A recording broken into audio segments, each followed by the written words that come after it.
Like when I was writing the 5th book, The Player's Handbook, a lot of people wanted, like, people kept asking me, like, Rollo, what's the best book to learn game? I'm like, you don't learn game from a book, man. Yeah, man. And so you have to be out there and immerse yourself. So if you want to learn how to speak Spanish, go like live in a Spanish country, and you will learn to speak Spanish at some point, out of necessity, right? Because you're in this immersion situation right there.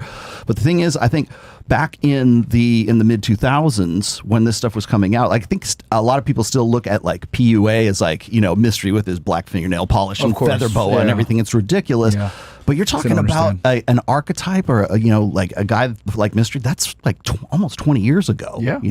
And so we're still clinging to that as sort of like this something that's ridiculous because we want to poke fun at it. But what you can't poke fun at right now is the fact that there is this new generation of guys who they'll laugh at that, but they lack the social skills, and that's really where game is at right now. And so I made sure that I introduced that in the introduction of the Player's Handbook, because game it's social skills. It's a social skill 100%. Set is what it is.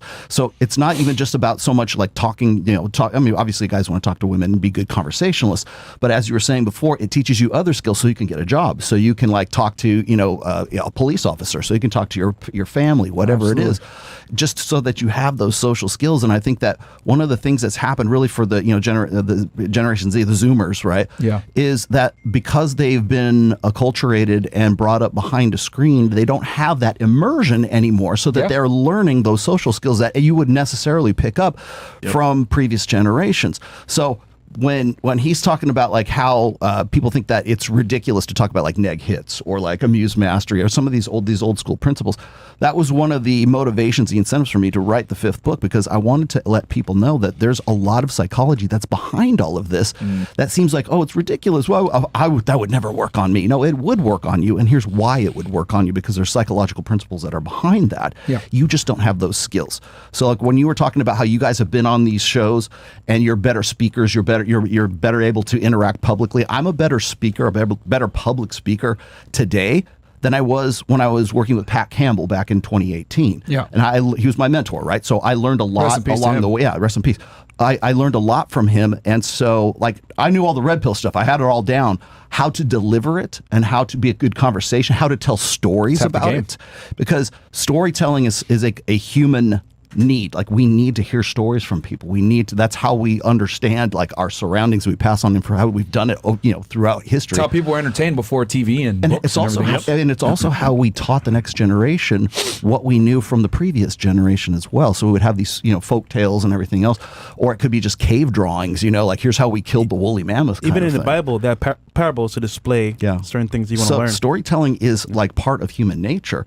And if you are unable to do that, or if you're unable to be entertaining, but if you're unable to at least be a good conversationalist, because that's really all social skills you rely on, is really being able to tell stories really well and to tell them accurately, quickly, concisely.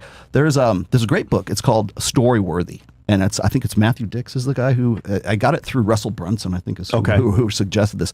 I didn't know this, but there's actually storytelling competitions. Like it's almost like, cowboy poetry, but it's like storytelling jams. Okay. And you have between 8 and 12 minutes to tell a story.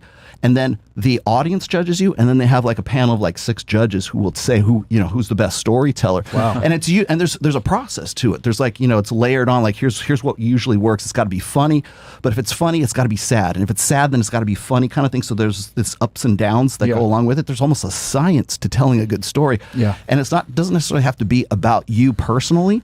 It could be about giving a sales dissertation or something like that, but you just have to be able to deliver information in an entertaining way that sticks with people, and it's usually through storytelling. Yeah. Mm-hmm. And not only that, but like people, and I find it so amazing how like, women will sit there and be like, oh, you have to read a book on this, or you had to take a class on this. You had to educate yourself. And it's interesting because, you don't just get it. I say a million times, right? Privilege is invisible to those that have it. And the thing is that women don't understand that they have a social gift where they're able to assess value immediately off of the way someone speaks, conveys themselves, etc. Men have to earn that skill set. Yes. Women are born with it. But what I will say is this. Just because women are more socially calibrated than men doesn't necessarily mean that they're good conversationalists. Yeah. I want to make that very clear. Absolutely not. There's a lot of out there that are absolutely stupid and cannot necessarily hold a conversation. But what I will say is this. They're very good at assessing your conversational skills. I want to make that very clear to everybody.